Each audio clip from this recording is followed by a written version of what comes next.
오늘은 우리는 하나님의 언약 백성입니다라는 제목으로 함께 주일 성찬 예배의 말씀을 나눠보고자 합니다. 어떤 심리학자가 한 가지 실험을 했어요.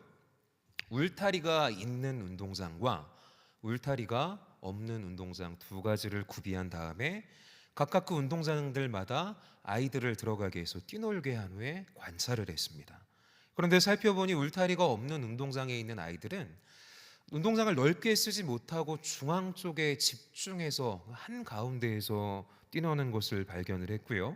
울타리가 있는 운동장에서는 아이들이 우리 지금 청년들 예배 드리는 것처럼 운동장을 넓게 쓰면서 노는 모습을 관찰했다고 합니다.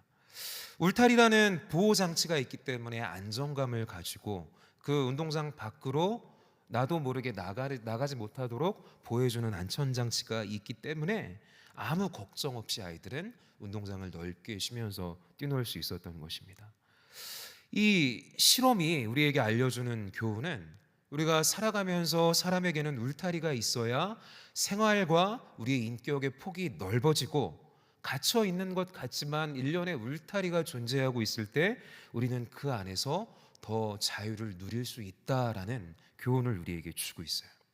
여러분, 살아가면서 우리 인생 가운데에는 어떠한 사회, 어떠한 공동체를 가든지 간에 일련의 룰이 있기 마련입니다. 우리 다부청년회에도 법을 안 지키면 큰일 납니다, 그렇게 혼을 내고 벌을 주는 것은 없겠지만 여러분들 안에도 암묵적인 어떠한 그런 룰들이 있을 거예요. 이 인간 사회 속에서 약속 혹은 규범이라고 하는 것들이 바로 앞서 말씀드렸던 이 실험 속에 울타리와 같이 우리의 인생을 둘러싸고 우리를 보호해주는 장치가 되는 것이죠. 정해진 법의 테두리 안에서 약속을 지킬 때 우리에게는 역설적으로 더욱더 폭넓은 자유와 기쁨이 주어지게 됩니다. 제가 신학대학원에 막 입학했을 때 2009년도 1학기 때, 그때 이제 들었던 과목 중에 실천신학 개론이라는 과목이 있어요. 그 첫 시간에 교수님께서 우리 전도사님들에게 전달했던 그 말이 너무나도 인상 깊어서 지금도 기억에 나는데, 여러분들이 이제 이곳에서 학업을 마치고 교회 현장에 나가서 전도사로 목사가 되어서 이제 교회에서 사역을 할 때 신학이라는 운동장, 신학이라는 그라운드 안에서는 무엇을 해도 허용이 되지만 그 운동장을 벗어나서 무언가를 했을 때에는 문제가 될 수도 있고 자칫 잘못하면 이단이 될 수도 있습니다라는 말을 했어요. 여러분, 형제님들 축구 좋아하시죠? 막 잘하는 친구들이 있어요. 근데 내가 드리블도 잘하고 너무 잘하기 때문에 운동장을 벗어나서 나가게 되면 어떻게 돼요? 볼을 빼앗기게 되는 것이죠. 운동장 안에서 정해진 법칙 안에서 운동을 해야 되는 거예요. 그런데 우리는 보편적으로 살면서 약속이라는 것을 거추장스럽게 여기는 경향이 있습니다. 그런데 약속은 뒤집어 생각해 볼 때 결국에는 나 자신을 위한 것이 됩니다. 우리가 살아가는 이 사회는 법이 있죠. 어떠한 룰이 있습니다. 약속으로 이루어져 있는 공동체예요. 약속 또는 이런 룰이 마치 우리를 구속하고 속박하는 것 같지만 이런 원칙들을 하나하나 지켜나가면서 살아갈 때 비로소 우리에게는 자유와 평화와 또 삶 속에 어떠한 여백이 생기게 되는 것입니다.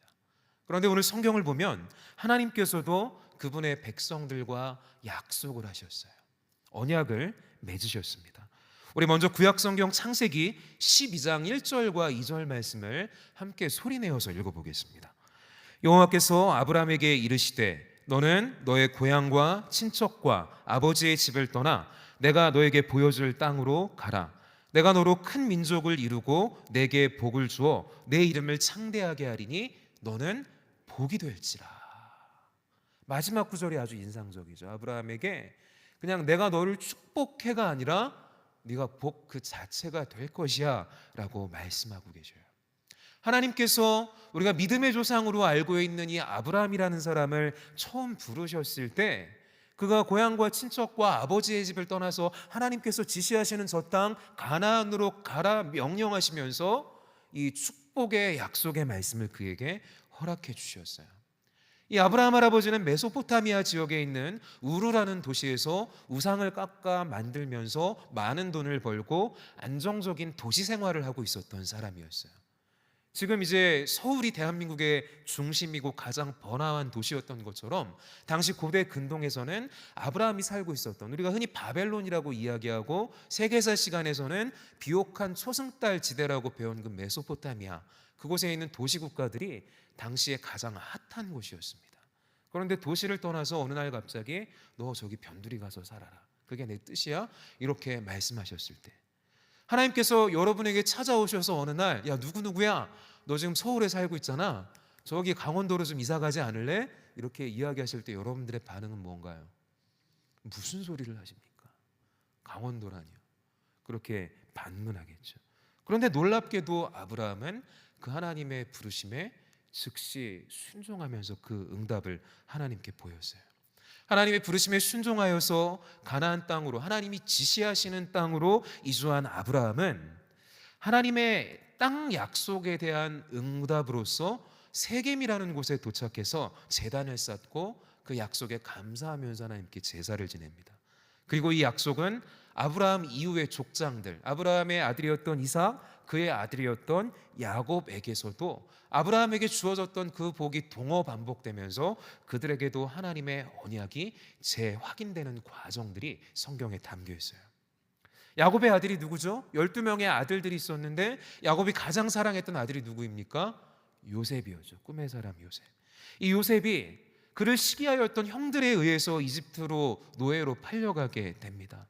1년의 그런 시련과 연단의 과정을 통해서 요셉은 성공 스토리를 그려나가죠. 애굽 전국에 바로 그 다음가는 전국 총리가 되었습니다. 그런데 그 즈음에 이 근동 지역에 찾아온 대기근으로 인해서 야곱의 가족들은 그들이 터잡고 살았던 가나안 땅을 떠나서 남쪽 이집트로 이주해야만 했습니다. 그곳에서 마련해 준 그 도시에서 정착해서 살고 430여 년을 살다가 이스라엘은 하나님의 인도하심을 따라 세우신 지도자 모세의 그 영도를 통해 이집트를 나서서 이제 하나님이 약속하셨던, 저 옛날 아브라함에게 약속하셨던 그 가나안 땅으로의 이주를 시작하게 됩니다. 그 여정 가운데 시내산에서 하나님과의 언약을 맺게 되죠. 시내산 언약을 통해서 하나님은 저 옛날 그들의 조상 아브라함에게 주셨던 그 언약을 발전시키고 확장하여서 이스라엘이 다른 민족과는 조금 더 구분되게 하나님의 선택된 백성으로 특별하게 지정을 해주셨어요. 출애굽기 24장에 이 언약 체결의 장면이 나오는데, 오늘 여호수아 8장 맨 마지막 부분에 기록되어 있는 여호수아와 이스라엘 백성들이 하나님과 함께 더불어 다시 언약을 갱신하는 그 절차와 출애굽기 24장의 시내산 언약의 절차가 비슷한 구조를 가지고 있습니다. 우리 출애굽기 24장 3절과 4절 말씀을 함께 봅니다. 모세가 와서 여호와의 모든 말씀과 그의 모든 율례를 백성에게 전하매 그들이 한 소리로 응답하여 이르되 여호와께서 말씀하신 모든 것을 우리가 다 준행하리이다. 모세가 여호와의 말씀을 기록하고 이른 아침에 일어나 산 아래에 제단을 쌓고 이스라엘 12지파대로 12기둥을 세우고. 언약을 체결하면서 모세는 제단을 쌓았습니다. 제사를 드리는데 번제와 화목제를 드렸어요. 감사하면서 드리는 제사, 그리고 화목제는 우리가 그 죄에 지은 죄 때문에 하나님께로 나아갈 수 없는 그 깨어진 하나님과의 화평을 다시 화평케 만들기 위해서 드리는 제사가 화목제예요. 메인이 되는 제사 번제와 화목제를 하나님께 드리면서 더불어 하나님의 말씀을 모세의 입을 열어서 낭독을 하면서 선포를 합니다. 그리고 그것을 기록했어요. 그리고 이스라엘의 각 지파들을 기념하기 위해서 12개의 돌을 취하여서 기념비를 그곳 가운데 세우고 있는데, 모세가 이스라엘 백성들과 그렇게 했던 이 모습이 오늘 8장 30절부터 35절의 본문에서 여호수아가 율법을 새겨놓은 돌과 또 이런 것들을 통해서 새겨놓은 돌과 백성들에게 선포하는 것과 제사하는 구조가 병행을 이루고 있어요. 그리고 오늘 본문에서 여호수아는 신명기 11장과 27장에서 모세가 명령하는 대로 그 모습을 따라 언약을 다시 갱신하고 있습니다. 가나안 땅에 막 입성을 했어요. 앞선 6장과 7장과 8장의 말씀을 보면 여리고성을 정복했고 1차 아이성 전투에서 한 차례 실패를 하지만 다시 2차 전투 하나님께서 명령하신 대로 작전을 짜 주시는 대로 말씀하신 그대로 모든 것을 준비하여서 전쟁에 임했을 때 결국에 아이성을 점령을 하게 되죠. 이런 정복 전쟁이 시작되고 있는 이 와중에 여호수아는 왜 그 정복 과업을 멈추고 굳이 저 북쪽 먼 곳에 있는 에발산까지 와서 제단을 쌓고 있을까? 한번 궁금해 해볼 만한 지점입니다. 오늘 우리가 읽은 본문이 속해 있는 여호수아 7장과 8장에서는 이스라엘이 하나님께서 약속하신 그 땅을 정복해 들어가기 시작하는데 성공적인 가나안 입성을 위해서 중요한 논점이 강조되고 있는데 그것은 하나님의 말씀에 대한 순종이라는 개념이었어요. 순종과 불순종이 대비되어서 이 여호수아서에 기록이 되고 있습니다. 곧 순종은 성공으로, 불순종은 실패로 귀결되는 역사가 여호수아 전에도 그렇고 여호수아도 그렇고 이후에 이어질 이스라엘의 역사 과정에서도 이 순종과 불순종에 따른 성공과 실패 혹은 축복과 심판이 계속해서 반복되는 그 역사를 가지고 있어요. 이스라엘 백성들이 가나안 땅에 진입해서 처음 만나게 됐던 성읍이 거대한 성읍 여리고였죠. 그 땅을 정복할 때 여러분 여리고가 어떻게 정복된 줄 아시죠? 막강한 군사력을 통해서 그들을 짓밟은 것이 아니라 너무나도 단순하게 하나님께서 명령을 하시는데 너희들은 여리고성을 하루에 한 바퀴씩 돌아라. 그렇게 일주일을 돌아라. 그런데 마지막 7일째에는 몇 바퀴를 돌아라? 7번을 돌아라. 6 더하기 7은 얼마예요? 총 13바퀴를 하나님의 명령하시는 대로 순종해서 돈 후에 제사장들이 부는 그 양각 나팔 소리에 맞추어서 와 하고 함성을 지을 때 그 성이 무너질 거야 했을 때 그들은 하나님께서 명령하신 그 말씀 그대로 순종했습니다. 그때 놀라운 일이 벌어지죠. 돌고 또 돈 뒤에 소리를 질렀을 뿐인데 성벽이 무너지는 믿지 못할 일이 눈앞에 펼쳐졌던 거예요. 그런데 이 전투에서 하나님께서는 이스라엘 백성들에게 약탈하는 것을 허락하지 않았습니다. 여호수아 6장 17절과 18절을 함께 봅니다. 이 성과 그 가운데에 있는 모든 것은 여호와께 온전히 바치되 기생 라합과 그 집에 동거하는 자는 모두 살려주라. 이는 우리가 보낸 사자들을 그가 숨겨주었음이니라. 너희는 온전히 바치고 그 바친 것 중에 어떤 것이든지 취하여 너희가 이스라엘 진영으로 바치는 것이 되게 하여 고통을 당하게 되지 아니하도록 오직 너희는 그 바친 물건 중에 손을 대지 말아라. 온전히 하나님께 드리라고 했어요.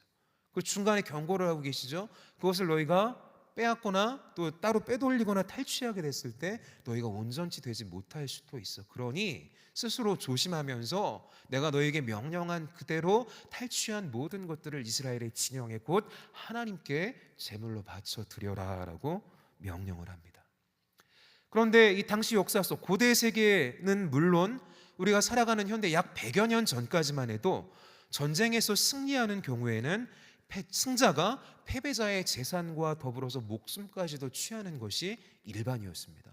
그리고 지금 21세기를 살아갈 때에도 전쟁이 일어났어요. 나라와 나라가 싸워요. 승패가 결정이 되면은 패자는 승자에게 막대한 보상금을 승자가 원하는 대로 지불해야 되는 그런 국제의 공통적인 불문율이 작동을 하고 있습니다. 그런데 여리고 정복전에서 하나님께서는 그 어떤 것도 취하지 말고 너희는 모든 탈취물을 나에게로 바치라는 명령을 하셨어요. 그래서 백성들이 스스로 고통받지 않도록 경고하셨습니다. 그런데 여호수아서 7장 1절을 보면 유다 지파의 세라 자손에 속한 아간이라는 사람이 있는데 그 사람이 하나님께 바쳐야 할 물건의 일부를 자기 임의대로 취했던 거예요. 오늘날 말로 하면은 여러분들 이제 살면서 가장 필요한 물건이 뭔가요? 대학생들에게 노트북이나 아이패드 필요하잖아요. 신형 아이패드가 있었어요. 이거 좀 탐나는데 하나님이 바치라고 했는데 내가 좀 빼돌렸다 써야겠다 그런 마음을 가지고 몰래 빼돌려서 자기 장막에 땅을 파고 그 밑에 숨겨 두었었습니다. 그런데 하나님이 보셨을까요? 보지 못하셨을까요? 아간이 하나님께 드려야 할 그 물품을 빼돌리는 모든 과정을 하나님께서 지켜보셨고 아간을 직접 지목하지는 않으셨지만 너희 백성 중에 내 뜻을 거스르고 탈취물을 빼돌린 자가 있다라고 지적하시는 장면이 나옵니다. 이 일로 인해서 7장 1절에 보면 아간이 이런 일을 저질렀고 하나님께서는 이 아간이 물건을 빼돌린 그 일 때문에 온 이스라엘 백성들에게 진노하였다라고 성경에 기록이 되어 있어요. 이 하나님의 진노하심으로 인해서 1차 아이성 전투에서는 이스라엘이 패배하고 맙니다. 압도적으로 큰 군사력이었음에도 불구하고 그들은 패배를 맛보게 되었어요. 여리고에서 큰 승리를, 압도적인 승리를 경험했던 이스라엘은 여리고보다 현격하게 작았던 이 아이성을 보면서 교만해졌죠.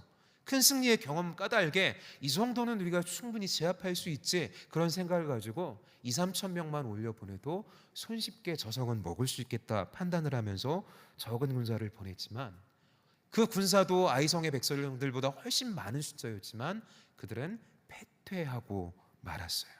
기세에 눌려서 패퇴하여 도망하고 말았습니다. 그런데 이 아이성에서의 패배가 이스라엘이 그들의 역사 속에서 처음으로 겪은 하나님의 진노의 경험은 아니었어요. 광야 방랑 시절에 하나님의 진노는 너희는 이 언약에 순종해야 해 하나님께서 명령하셨는데 순종하지 못하고 불순종하는 그 과정들을 통해서 백성들에게 여러 차례 그 하나님의 분노가 임하는 지점들이 있었어요. 하나님께서 출애굽한 이스라엘 백성들을 먹이기 위하여서 날마다 뭘 보내주셨죠? 하늘에서 만나가 내리게 하셨어요. 일용할 양식을 주셨습니다. 그런데 백성들은 처음에는 감사였지만, 여러분 매일 아침마다 카레만 먹으면 기분 어떻겠어요?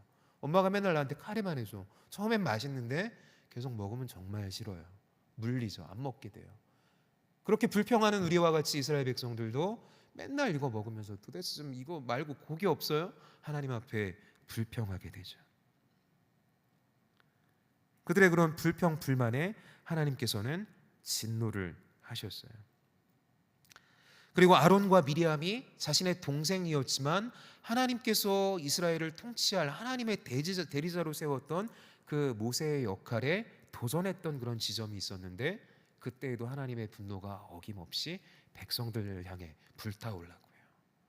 그리고 하나님의 언약에 대한 이스라엘의 순종과 불순종의 경험은 시내산 사건을 통해서 극대화되는데, 모세가 이스라엘 백성들을 위해서 하나님의 율법을 받는 그 첫 번째 시내산 언약 때 그들을 하나님의 동반자로 선택받은 하나님의 백성으로 구별해주는 그 놀라운 율법의 말씀을 받는 거룩한 시간이었는데, 아론을 비롯한 이스라엘의 백성들은 모세가 하나님을 독대하는 그 시간에 밑에서 금으로 아로 새긴 금송아지 우상을 새기면서 우상 숭배하고 있었어요. 저런 멍청한 백성들을 보면서 하나님은 그들에게 진노가 불타오르도록 그냥 두겠다고 하셨지만, 모세가 하나님 앞에 간절히 청한 중보 기도 덕분에 참상을 막을 수가 있었습니다.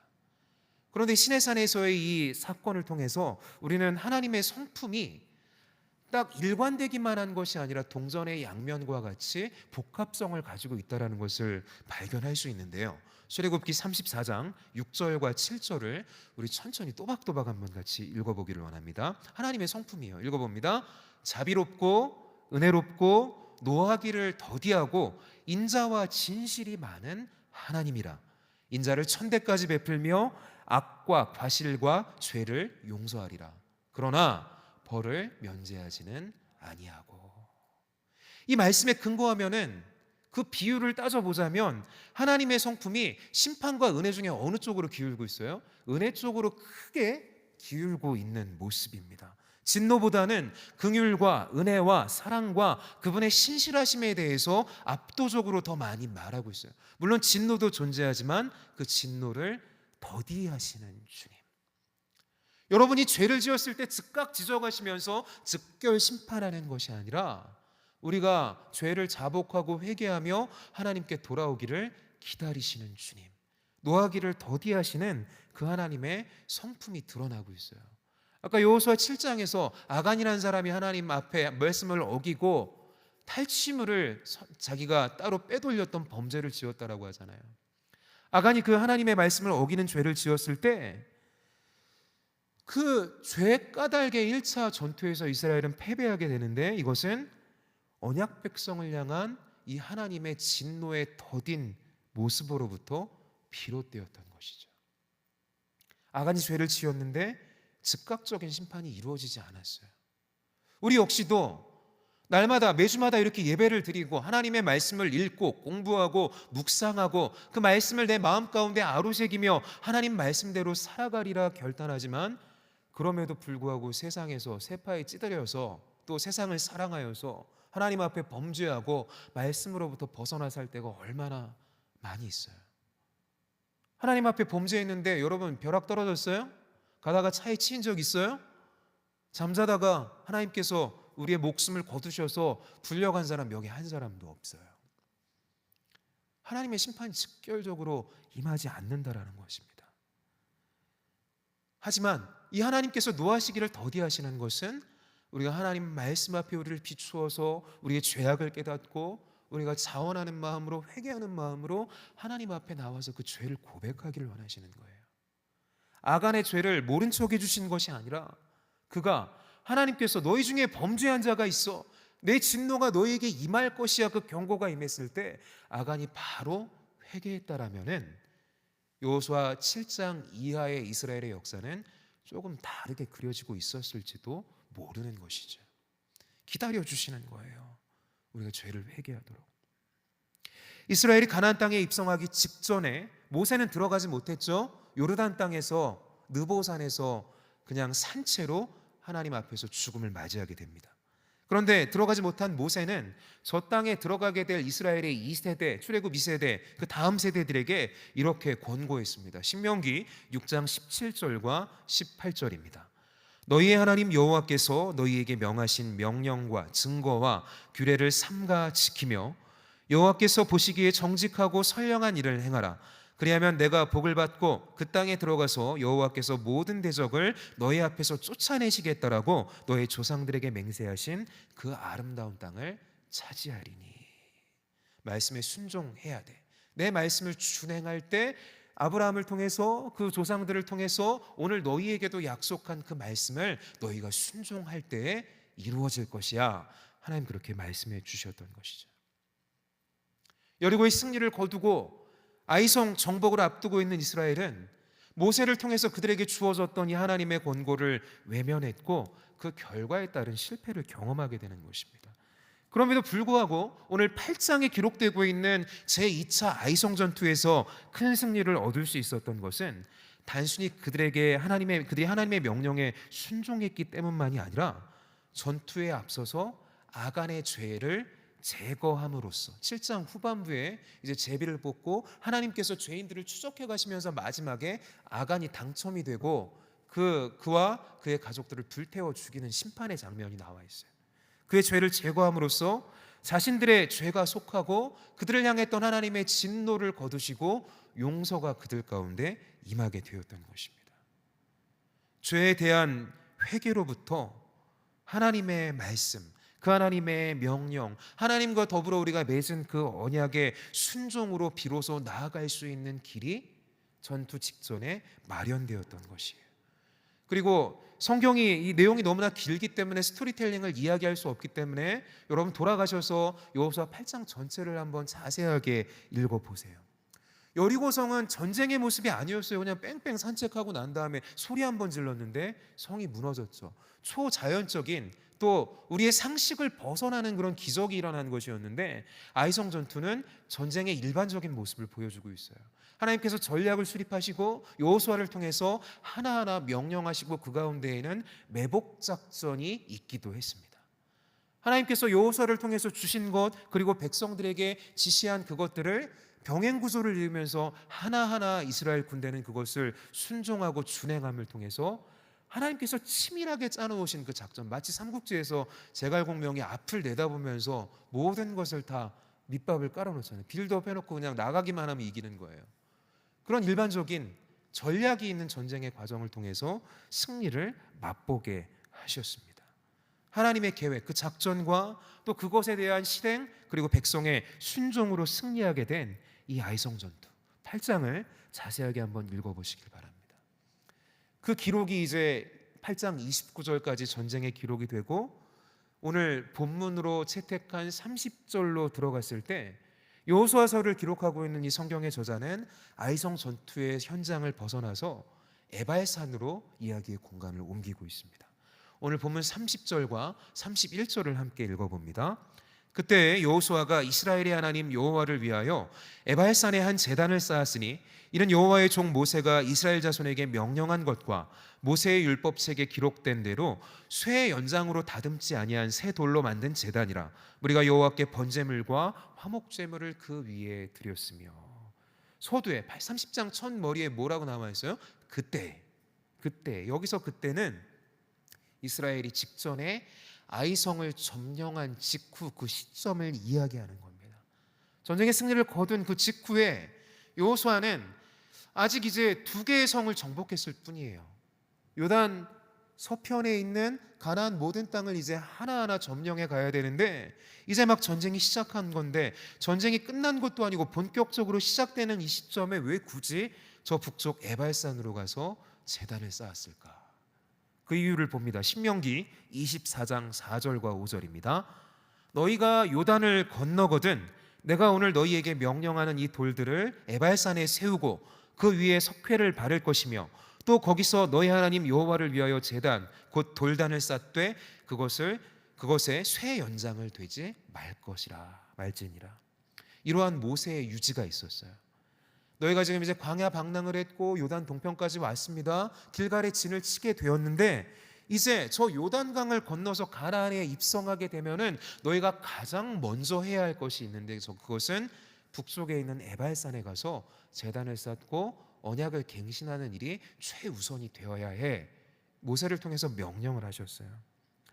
그런데 여호수아는 그는 항상 이제 모세를 수종들 때에도 모세가 회막에서 하나님을 만나고 난 뒤에도 여호수아는 그곳에 남아 있다가 하나님의 음성을 듣는 그 기도하는 장면들이 나와 있잖아요. 모든 순간마다 하나님의 말씀을 따라 행하고 하나님 앞에 기도하면서 주님의 뜻을 받들었던 그 지도자인 여호수아도 지금 이제 아이성 가나안 정복을 앞둔 그 시점에는 인간의 생각이 먼저 작동했었던 것 같아요. 좀 수고롭지만 이 에발산이라는 곳이 이스라엘이 진영 베이스 캠프가 되는 길갈로부터 북쪽으로 약 40km 정도 떨어져 있는 거리입니다.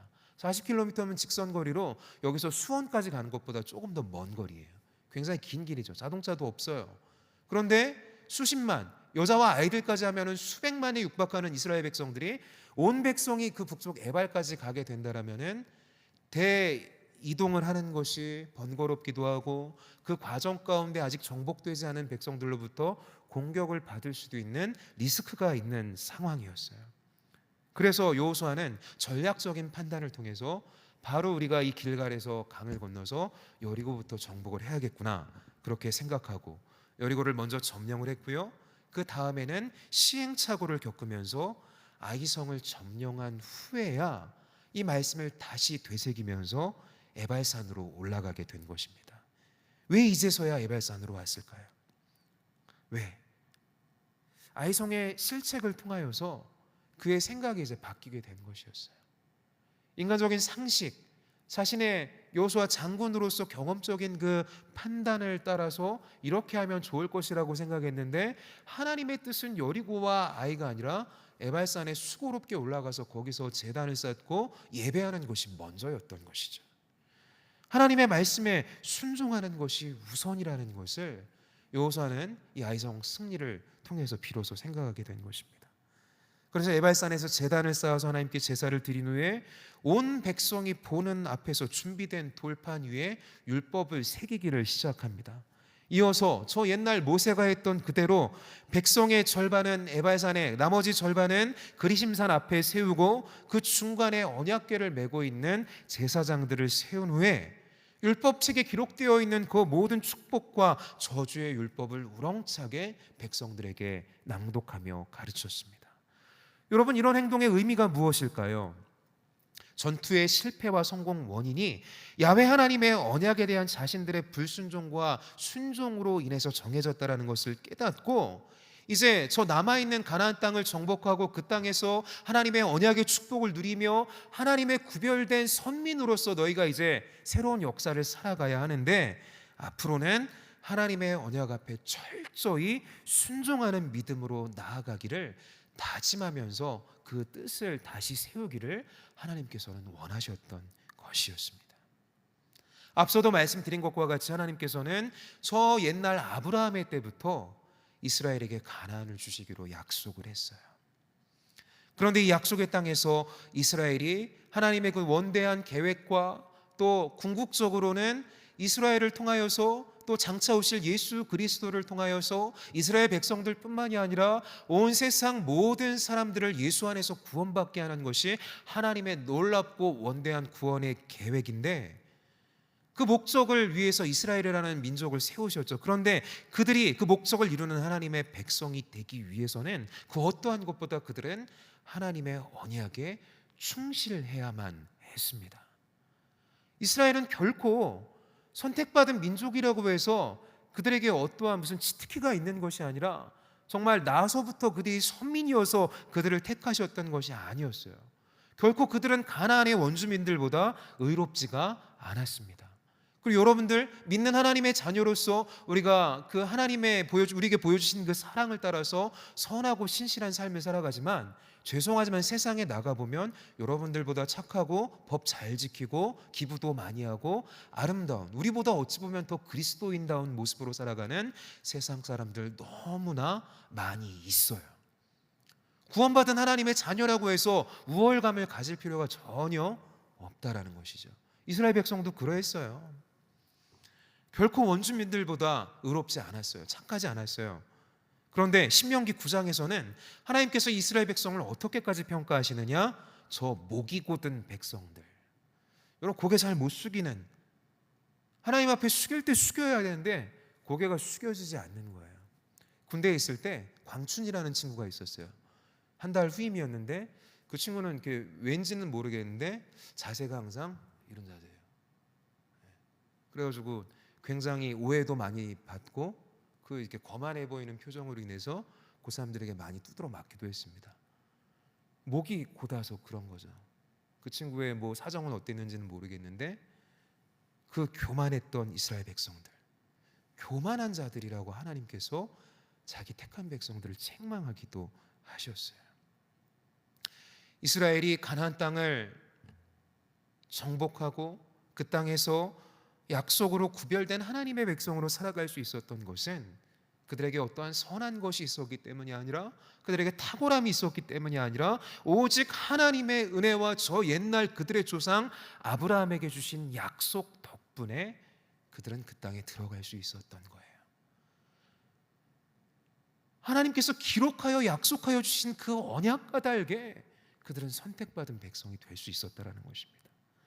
그들은 그 하나님의 은혜를 기억하고 언약의 순종을 통해 표현되는 감사로 하나님 앞에 날마다 응답하면서 살아가야 했어요. 그렇지 않으면 가나안 사람들과 별반 다르지 않게 똑같이 악할 것이고 하나님의 심판에 떨어지게 될 것이라고, 하나님의 언약을 보면 축복과 더불어 불순종했을 때의 저주까지도 함께 기록되어져 있는 것이죠. 오늘 이 본문의 여호수아와 이스라엘은 이 본문의 언약갱신의 과정, 그 제사와 말씀을 통해서 그들이 어떤 존재인지에 대해서 자신들의 정체성을 재확인하였습니다. 구별된 하나님의 백성, 언약 안에 살아가야 할 하나님의 그 백성, 그 언약 안에 순종하며 살아가야 할 하나님의 백성이 그들의 정체성인 것을 다시 한번 확인하면서 이제 여호수아 9장으로부터 다시금 정복 전쟁의 과업을 수행하며 나아가게 됩니다. 순종과 불순종으로 반복되는 이스라엘 백성들의 모습을 볼 때 저와 여러분의 인생이 오버랩 되지 않나요? 우리 역시도 이렇게 매 주일마다 나와서 열정적으로 하나님을 찬양하고 말씀을 듣고 그 말씀을 준행하며 살아가길 하나님 앞에 결단하지만 세상 가운데 나갔을 때는 또 실패하고 깨지고 타협하고 넘어지고 하나님 바라보기에 부끄러운 모습으로 패배하며 살아갈 때가 얼마나 많이 있습니까? 이스라엘 백성들의 이 실패, 그리고 그와 같은 별반 다를 게 없는 우리의 죄악과 우리의 실패는 여전히 우리가 살면서 경험하게 되어지는 우리 인생의 일부임을 이 말씀을 통해서 우리는 오늘 깨닫게 됩니다. 그런 하나님께서는 우리의 그 실패와 죄된 모습으로 인하여서 우리를 즉시 심판하시는 것이 아니라 이 말씀을 듣고 이 언약을 기억하면서 다시 한번 하나님 앞에로 나아가기를 원하시는 거예요. 회복과 회개의 자리 가운데로 날마다 우리를 부르시고 초청해 주십니다. 그 회개와 회복으로 부름받지만 우리의 어떠한 노력이나 열심이나 나의 어떠함으로 그 은혜 가운데로 나아갈 수 있는 것이 아니라 오직 그리스도 예수님의 십자가에서 흘리신 그 거룩한 피로 말미암아 통해 맺어진 새로운 언약으로만 우리는 하나님께 나아갈 수 있고요, 회개할 수 있고요, 용서받을 수 있고요, 우리의 회복이 가능함을 여러분 기억하시기를 바랍니다. 그러므로 날마다 주님의 십자가를 바라보시고 주님의 십자가를 붙들며 살아가시기를 축복합니다. 주님의 몸된 교회는 오늘 이 본문의 여호수아의 언약 갱신 의식과 마찬가지로 우리가 하나님의 언약 백성으로서의 정체성의 표식인 하나님의 말씀과 예수 그리스도의 희생을 밑거름을 삼아 그것을 중심으로 우리는 모이게 되는 거예요. 친교하기 위해서 나오는 것이 아니라 마치 파블로프의 개처럼 1년 52주 매주 주일을 지키며 아현동 마포대로 197번지 서부교회에 와서 예배 드리는 게 코딩되어서 자동으로 그냥 오는 것이 아니라 우리의 정체성을 부여잡고 하나님 앞에 나와야 한다는 것이죠. 그리고 재작년부터 시작을 했나요? 여러분이 한 달에 한 번 성찬 예배를 드린다는 건 너무나 칭찬하고 감사할 만한 일인 거예요. 이 증거되는 말씀, 또 우리 성경 묵상을 통해서도 우리는 언약을 확인할 수 있지만 예수 그리스도 우리 주님의 십자가에서 죽으심과 다시 사심, 우리를 구원하기 위하여서 십자가에서 창에 찔리시고 살점이 떨어져 나가지고 피 흘리시면서 그 놀라운 고통의 죽음으로 말미암아 죄와 사망의 권세를 이기시고 우리를 구속하여 주신 그 놀라운 십자가의 사건이 이 성만찬을 통해서 오늘도 우리 앞에 재현되고 있는 것입니다. 주님께서는 이 거룩한 주님의 식탁 가운데로 오늘 저와 여러분을 초청하고 계시는 거예요. 성만찬, 이 주님의 거룩한 식탁은 말씀과 예수 그리스도의 희생을 가장 분명하게 뒷받침하는 자리입니다. 우리가 이곳에 모여서 예수님에 의해서 제정된 성찬 제정의 말씀을 듣고 그리스도의 죽음을 우리의 말과 행동으로 고백하고 선포할 때 비로소 우리는 그때 교회로서의 또 하나님의 언약 백성으로서의 자기 정체성을 확인하게 되는 것이죠. 그리고 구별된 하나님의 백성으로서 우리가 참여할 수 있는 이 예식을 통해 오늘 우리가 또 한 번 주님께서 우리를 부르심을 통해 우리와 주님의 그 언약 관계가 갱신되어져서 그분의 백성으로 우리가 이 땅에서 그 언약을 기억하며 살아갈 수 있음에 여러분 감사하시길 바랍니다. 성만찬에 참여할 때 여러분 우리 각자 몸된 교회 공동체뿐만이 아니라 우리 각자에게 부여되어져 있는 그 새 언약을 기억하고 우리 자신에게 주어진 언약 정체성을 다시 한번 확인하며 다시 말씀 앞에 서시는 여러분 되시기를 축복합니다. 여러분 지금 세상이 너무나 어수선하죠. 한치 앞을 바라볼 수도 없고 또 저와 여러분의 어떤 정치적인 기호가 다를 수도 있어요. 근데 하지만 어쨌든 앞날이 불투명하고 너무나도 혼란스럽고 죄악 가득한 것이 우리네 삶의 현실입니다. 오늘 이제 오전 주일 예배 말씀에서 목사님께서 그런 말씀을 하셨어요. 그 말씀을 들으면서 저도 굉장히 회개를 많이 했어요. 뉴스, 우리에게 전해지는 이 세상 소식은 묵상의 대상이 아니라 기도의 대상입니다 라는 워딩을 하셨어요. 그런데 제 모습을, 그 말씀을 들으면서 제 모습을 살펴봤을 때 그래서 이제 용산에 계시는 분과 또 이제 뭐 여러 가지 지금 이 세상을 어지럽게 하는 그 무리들을 정말 굉장히 그들을 향한 분노가 저로부터 쏟아지고 있었던 것을 보고 있었어요. 그게 아니죠. 그것을 묵상하기 때문에 그것에 이제 붙잡힌 바 되어서 하나님께서 정작 우리가 바라보도록 도전하시는 것들을 바라보지 못하고 그 새로운 소식 뉴스에 사로잡혀서 비판과 한탄만 하면서 한숨만 지으면서 살아가고 있는 것이죠. 그것은 우리가 묵상해야 할 대상이 아니라 그것을 바라보면서 그 소식을 들을 때마다 안타까운 마음을 품고 주님의 나라와 하나님의 나라를 위하여서 기도해야 할 대상임을 여러분 기억하시길 바랍니다. 또 우리 인생 청년 세대를 살아가는 여러분의 앞날이 혼란스럽고 앞을 바라보면 막막해 보이지만, 그리고 죄악 세상 속에서 살아가고 있지만, 저와 여러분 한 사람 한 사람이 하나님께서 구별하여 세우신 언약 백성임을 기억하면서 날마다 그 정체성을 붙들고 말씀 안에서 살아가는 우리 다붓 청년 회원들이 되시기를 예수님의 이름으로 축복합니다. 우리 주신 말씀을 기억하면서 한 1분 동안 잠시 묵상하시면서 기도하기를 원합니다. 하나님께서 우리에게 주신 그 언약을 기억하기를 원하고요. 여러분 각자 개인적으로도 하나님께서 주시는 그 약속의 말씀들이 있을 텐데, 그것을 다시 한번 믿음의 눈을 들어 바라보면서 주의 언약 가운데로 나아가기를 결단하며 우리 묵상하며 기도하겠습니다.